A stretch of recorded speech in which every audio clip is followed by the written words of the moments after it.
Kamusta naman kayo mga kabayan? May papakita na naman ako sa inyo isang masarap na luto. Simple-simple lamang pero sulit. Ang sarap. Yan how tayo nagpapainit na yung tubig na yan diyan sa ating kaldero. At tayo maghahalbos diyan itong ating atay ng manok na paborito ko. May kasama rin karikit na puso. Yan sa inyong napapanood na yan mga kabayan. Yan ay ating pabubulakan laang diyan. Kumbaga tatanggalin din lang natin ang lansa niyan at bago natin lutuin itong ating yung lutong ito ano, adobong atay ng manok at baboy sa bagoong na isda. Ayok, di ba mga kabayan? Adobong atay ng manok at baboy sa bagoong na isda. Ayan ho, nagkukutoan na. Ayan, gayaan at pagtatanggalin yung mga scam na yan at yung lansa. Siyempre, kahit hindi naman natin gagamitin yung sabaw na yan, yung pinaghalbusan natin, edi para natatanggal ho natin yung mga kakaibang amoy at lasa niya. Yan ho yung mga lansa yung tinatawag nating impurities. Mga kabayan, kung saan na baga kayo, mga ka-impurities, ibagi nakakapanood pa. Ayan ho. Edi basta may nalabas na gaya, di atin tatanggal, atin titimplahan din ng karikit ng paminta at asin. Sa inyong napapanood. Target lang mga kabayan siyempre. Dahil may pag niluto natin ating inadobo sa bagoong na isda ay di mas masarap magiging lasa. Ayan. Tulad ng sinabi ko, di atin lang naman yung pinahalbos at ating pinaangang ng karikit. Maya may hahanguin na rin natin diyan. Ang ating atay ng manok na yan. Habang nalabas yung mga impurities na yun, di inaalis-alis lang natin para talagang wala yung lansa niya. Yan ho. Ating tinakloban na. At ating pinakaaang na lahat ng karikit yan. Kana wala na halos mga nalabas na impurities na gayaan. Ay ayos na yan. Katalo na yan mga kabayan. Taos, marsipaw, tawarin. Tunay naman yung sabaw na yan. Parang pwede rin igupin ay. Huwag naman. Pinatay na natin ang apoy at ngayon ating hahanguin na yan.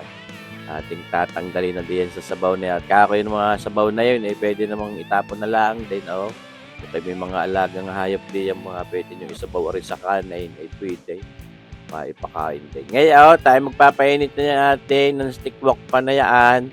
At atin muna diyang palulutungin yung baboy. Yun yung aking sinatsaro na.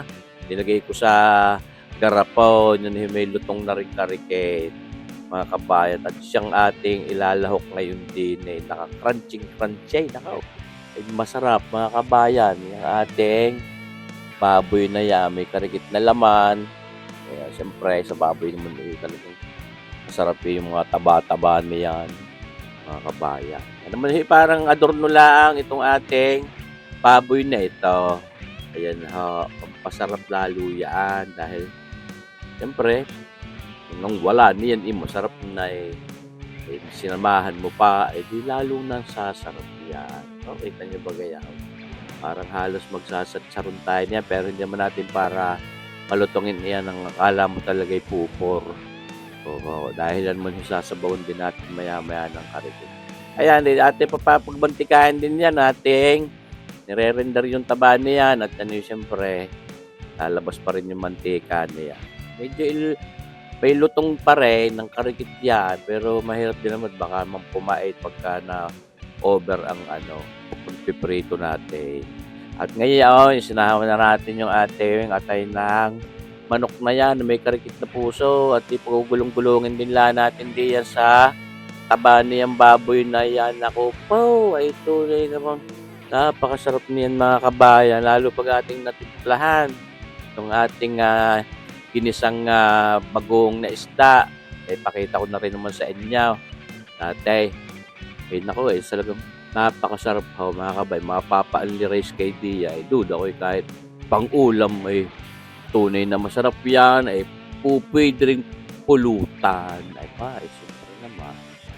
Yung kalamyas napupulutan. Iyan pa. Diba mga kabayan? Ayos yan. Kita niyo ba gahaw? Pinapapagmantika natin ng ayos yan. May titimplahan natin. Pwede naman natin bawasan yung mantikang yan. Siyempre, para naman sa gayan less guilt. Bawas-bawasan ng cholesterol niyan.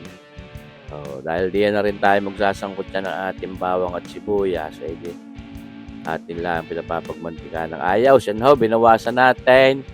Ngayon nga, itatabi-tabi lang natin ang karikit dyan, diyan sa ating non-stick wok pa na yan. Oh, yan ba? Kakulit yung isang yaw. Yan ho. At ngayon, sasangkot siya tayo diyan na rin bawang. Napakasarap niyang ating anak. Kung ano man ang gusto ninyong itawag din eh. Kung adobo ay pwede. Basta, masarap po yan. Ayan, tawag ko di. Adobo sa bagoong na isda. Yan. Tayo nagsasangkot sa lani ang bawang na yan. Papagaya. Kahit papagaya ako, pwede din ho. Mga kabaya, kung ano yung e-bike. Ay talaga naman nag-aayayar agad na sarap ay. Hindi pa luto. Ngayon, sasawag na rin natin itong ating isang pirasong sibuyas na. Ako ngayon, napakasimple lang naman itong ating lutong ito. Kaya-kaya nyo din. Para lang hindi yung talagang halos kung ano-ano lang nagagawa natin luto sa atay ng manok, diyan sa mga baboy na papagayaan. Yan ho. Ay subukan ninyo aray ang gawin nyo ang panimpla itong ating gagamitin. Kinisang bagoong na isda. Talagang napakasarap po.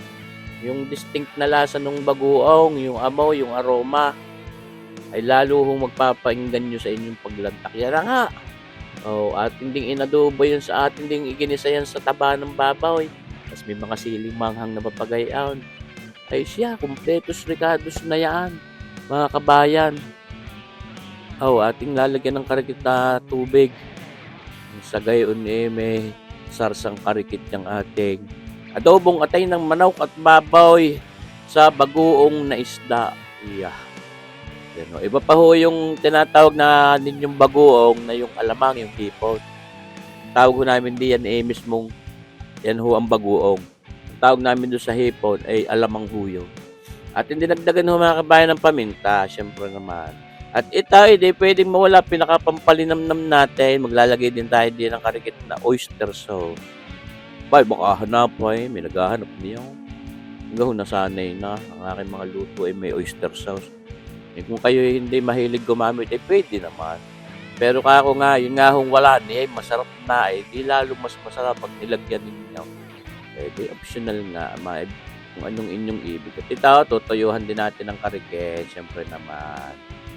Para na sa ganun, makompleto na natin yung alit. Luto na, ating pinaiikot na ng karikit na papagayaan para may drama. Bago malantakan itong ating adobong, atay ng manok at baboy sa bagoong na isda. Haba ng tay-tay. Bahala na kayo. Ayan ha, mga kabayan. Sana'y masubukan nyo rin na rin karnil luto kung gusto nyo purong atay ng manok lang o kaya purong karne ng baboy at taba, pwede din. Sana abangan nyo pa rin mga kabayan ang ating mga susunod pang videos. Tayo pa pagkakadalawang araw ay nag-upload ng bagong video. Sana lagi nyo mapanood at abangan nyo sana palagi. Maraming salamat sa inyong panunood mga kabayan. Mabuhay po tayo lahat. God bless!